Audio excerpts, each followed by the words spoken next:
Now, we're very lucky to be joined by one of our most stalwart collaborators, Dr. Alan Dorton. He sent me an array of very politically incorrect photographs when I asked for a photograph for our bio. And he needs very little introduction to people in this part of the world because he has been a highly respected, hardworking veterinarian in the bluegrass for over 30 years. He has been this season an incredible collaborator with all of our research projects. Actually has helped with both of the rotavirus research projects as well as Nocardiaform last year. So we really are very, very grateful to him. And so I will now pass that over. Yeah, he always makes us laugh. Well, thank you everybody for staying around. We'll try to be short and to the point. And this pretty much wrapped up the last season for me. Push that one? Yeah, okay. So I use thermo microchips, and the Jockey Club does not care what microchip you put in a horse. Most of the people that I've talked to about this have always said, well, what about the Jockey Club chips? The Jockey Club doesn't care. I've been putting them in for about 10 years now at one farm, and they take them. All you have to do is put that sticker on the registration papers. And the next thing I want to tell everybody, I do not have any financial interest in this microchip or this app. I just use it and I love it. So I wanted to pass that out. Another thing I wanted to point out I got started in this because I worked for one farm that at one point we had 250 to 260 foals per year. And if any of y'all know which farm that is, sometimes it's hard to tell the difference between kittens. Yeah, I'm talking about Kittens Joy and Ramsey Farm. And so that's how we started up with the microchips. And I was doing some work with the UK at the time when the farm manager says, how can we keep these foals straight? And I said, microchips. And at UK, they were using the thermal microchips. And I told the farm manager about this. And he said, let's do it. It sounds great. So the thermal microchips, they come packaged like this. It's just a 3cc syringe with a big giant needle, a microchip reader, and then a smartphone. And with this microchip temperature, one of the big things I picked up from some of the other speakers today was you do not have to touch the foal to take its temperature. That is paramount in a infectious disease outbreak. Have to say we've had it come into play, not with diarrhea, but with some strangles issues in the past. And it's great to be able to walk in, take a temperature, not touch the horse. Minimal touching of affected animals. That is extremely important for biosecurity. Everybody always asks me, how accurate are these foals? They're pretty accurate. They are just as accurate as rectal temperatures, which are also up to debate on how accurate they are to give a core temperature, especially in cases of diarrhea. The thing that we follow with the microchips is if you take the temperatures enough, and the beauty of this app is it saves all those temperatures, and you can look and follow along what the temperatures are doing. You don't have to touch the animal most of the time. All right, it's quick, it's accurate, and we watch for changes. One thing I have found, we usually put the microchips in the day the foal was born so they don't get mixed up immediately, and we start checking their temperatures immediately. And in newborn foals, I think it's because the necks are so small, I'm putting them in, and I put them in at an angle. I don't go straight in because I've found out that if you go straight in the way they teach you to do it, when you scan the horses, you're scanning a cross section that's like this. I go in at about a 45-degree angle, and I can pick it up on either side of the neck, and many times I can pick it up about 2 inches away from the neck without even touching the animal. So y'all remember that. It's kind of a trick that I just kind of learned on the job training. Okay, the use of the Equitrace app identifies which horse you have immediately.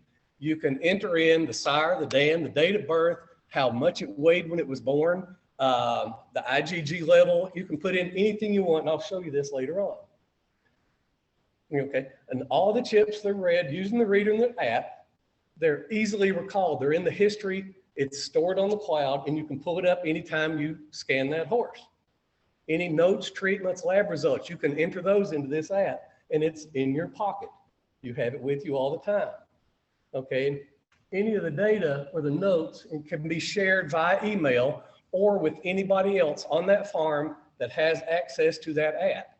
And all the data is individualized for each farm. The farm owns the data. Anybody else that has this app cannot read your data. Okay, and data security, it's stored on the cloud. Nobody can see it. Even the owners of the app cannot read the data from the farm, you know, unless you give them permission to do so. You know, they just can't pick up the app and look and see who had what surgeries and stuff like that. So nobody knows. It's all safe and secure.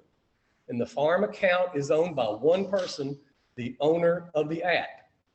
They give permission, you know, to individuals on the farm that have readers and smartphones that can access all this information. So you can give it to each person in each barn can have access to the horses in their barn.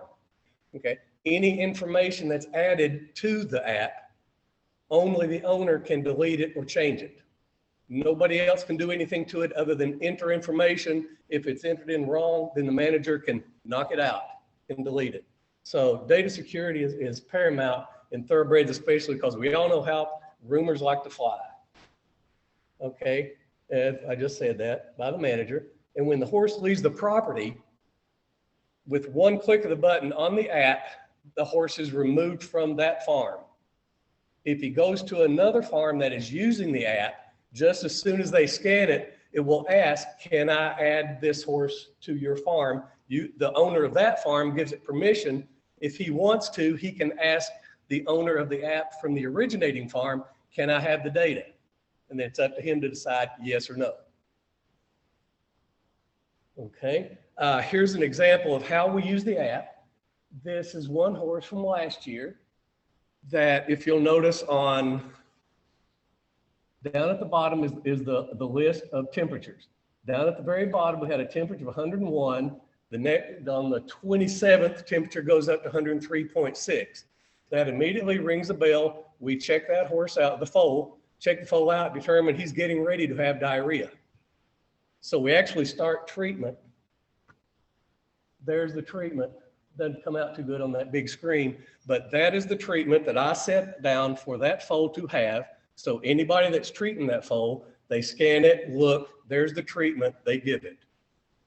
Okay, this is the temperature data I was telling you about, where you can follow it along. You can see the high temperatures, you give Banamine, it goes down.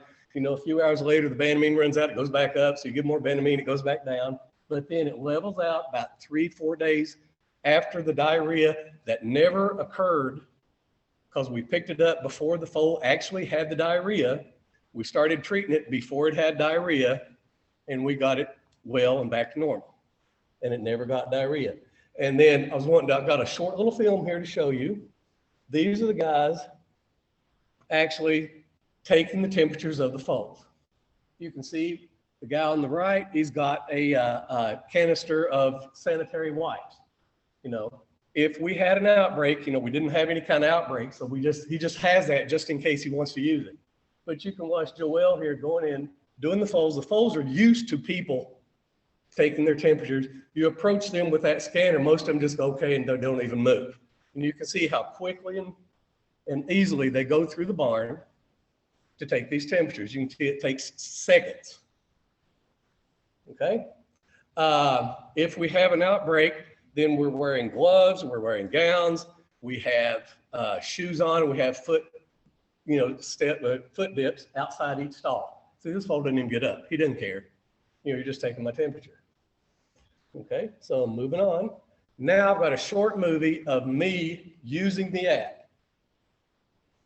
Okay, first I start the app, then it starts.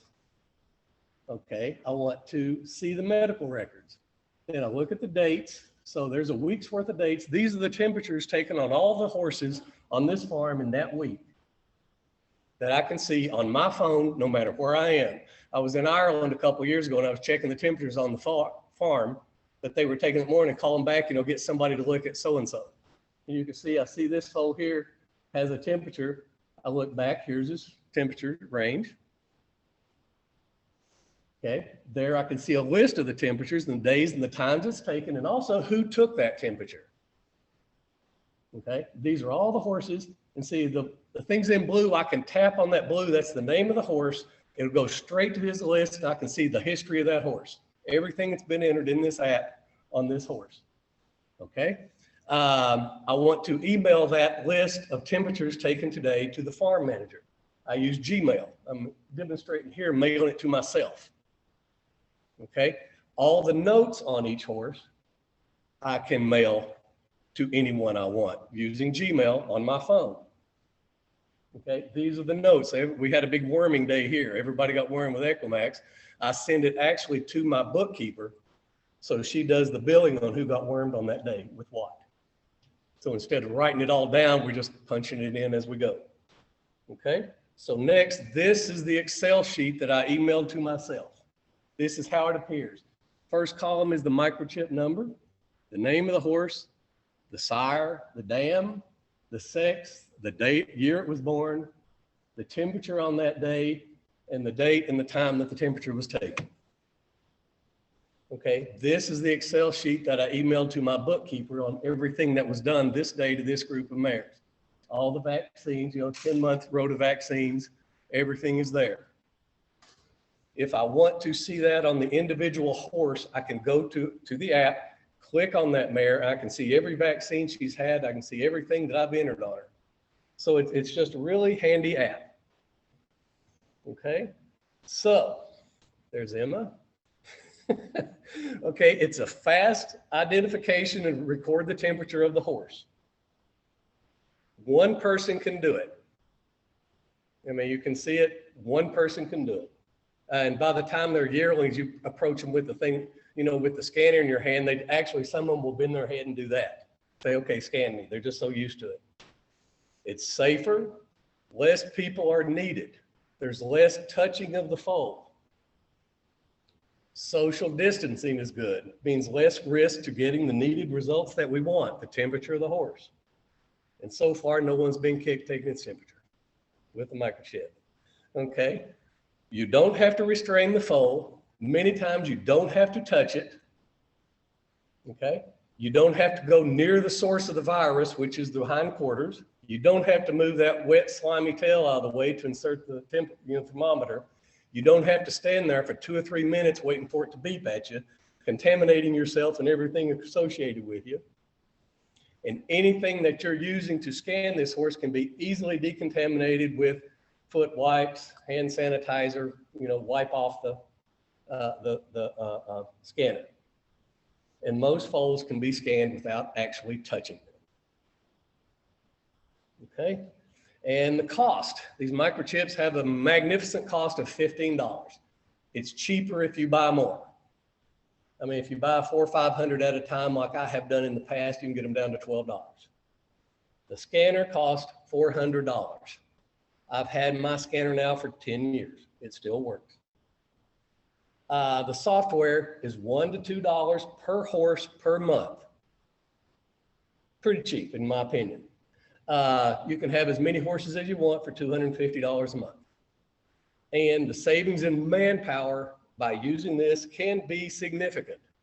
Okay, usually it's 2, sometimes 4 people to take the temperature of a foal. Sometimes you need somebody to hold the mare, 2 people to hold the foal, somebody take the temperature. Okay, you have to have somebody to record that data, that temperature that you just took. Okay, you have to record that after he writes it on his clipboard. You have to go back and enter it in some book somewhere that has the temperature and the history of that foal. And then you have to report that data to somebody. So there's 3 steps that you can immediately get rid of just by punching that little button on your smartphone. Okay, then you have to pull it up. This is a new update they just came out with. It adds in treatments to give, vaccines and worming history, import documents and photos. That just came out last Monday. I have not had time to deal with it yet, but I do know that in England and Ireland, they're using a lot, especially on the treatments. It has a section in there to keep track of drugs, so there's no confusion with all the racing authorities, the hunter jumper people, to keep track of the drugs and the withdrawal times needed. because sometimes if you use multiple drugs on a horse, it elongates the period of withdrawal time. This app keeps track of it, and they're using it a lot in Ireland right now. So that's it. Any questions, comments, or snide remarks are welcome.